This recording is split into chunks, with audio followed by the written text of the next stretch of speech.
ಇನ್ನು ಮಧ್ಯಪ್ರಾಚ್ಯ ಯುದ್ಧದಲ್ಲಿ ಅಮೆರಿಕಗೆ ಮತ್ತೊಂದು ಹಿನ್ನಡೆಯಾಗುವಂತಹ ಘಟನೆ ನಡೆದಿದೆ. ಅಮೆರಿಕದ ಅತ್ಯಂತ ದುಬಾರಿ ಬೆಲೆಯ ಡ್ರೋನ್ ಒಂದು ಕಣ್ಮರೆಯಾಗ್ಬಿಟ್ಟಿದೆ. ಅಮೆರಿಕದ ನೌಕಾಪಡೆಯ ವಿಶೇಷ ಕಣ್ಗಾವಲು ಡ್ರೋನ್ ಇದು MQ-4C ಟ್ರೈಟಾನ್ ಇದ್ದಕ್ಕಿದ್ದಂತೆ ನಾಪತ್ತೆ ಆಗ್ಬಿಟ್ಟಿದೆ.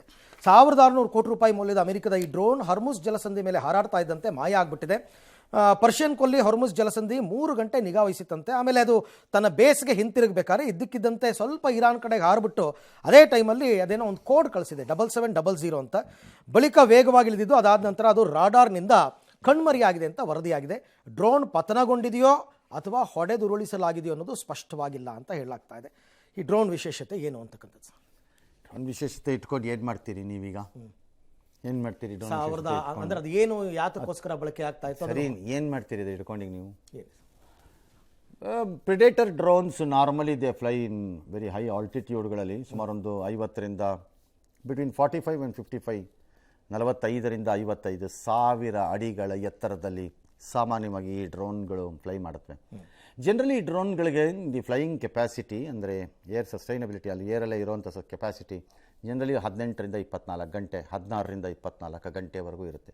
ಒಮ್ಮೆ ಆಗಸಕ್ಕೆ ಹೋದರೆ 16ರಿಂದ 24 ಗಂಟೆ they can work very powerfully, easily work ಮಾಡುತ್ತವೆ.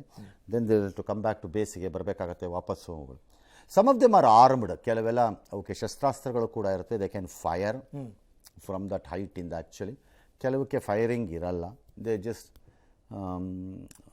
ಬೇಹುಗಾರಿಕೆಯನ್ನು ಮಾಡಲಿಕ್ಕೆ ಬೇಕಾದಂಥ ಇರುತ್ತೆ. ವರ್ಚುಯಲಿ ಮಿನಿಟ್ ಟು ಮಿನಿಟ್ಟಲ್ಲಿ ಲೈವ್ ಆಲ್ಮೋಸ್ಟ್ ಇನ್ಫಾರ್ಮೇಷನ್ಸನ್ನು it will send it back to ಬೇಸ್ಗೆ ಕಳಿಸ್ಕೊಡ್ತಾ ಇರುತ್ತೆ. ಆ್ಯಂಡ್ ಜನರಲಿ ಇದನ್ನು ಹೊಡೆದಾಕೋದು ತುಂಬ ಕಷ್ಟ, ಬಿಕಾಸ್ ಅದರ ಹೈಟ್, ಅದರ ಫ್ಲೈಯಿಂಗ್ ಕೆಪಾಸಿಟಿಯಿಂದ ಇದು ಏನಾಗಿದೆಯೋ ಏನೋ ಕುಡ್ ಬಿ ಮಾಲ್ಫಂಕ್ಷನ್ ಆಗಿರಬಹುದು.